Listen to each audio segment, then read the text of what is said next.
இங்கே பாருங்கள், இந்த ஸ்பைடர் பிளான்ட்டுடைய பேபிஸ் அவங்கள ப்ரொப்பகேட் பண்ணுறதுக்காக கட் பண்ணிக்கிறோம்.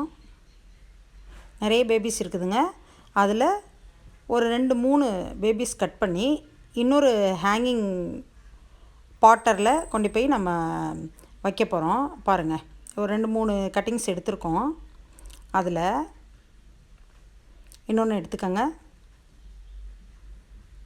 ஓகே, 3-4 கட்டிங்ஸ் இருக்குது இதில்.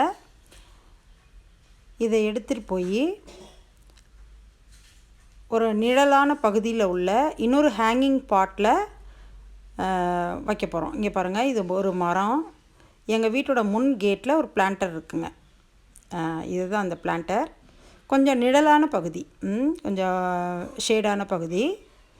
வெயிலும் இருக்கும், ஷேடும் இருக்கும். இதில் அழகாக பிளான் பண்ணியாச்சு. மண்கலை ஏற்கனவே போட்டு வச்சாச்சு. அதில் பிளான் பண்ணிட்டாங்க. இப்போ தண்ணி ஊற்றியாச்சு.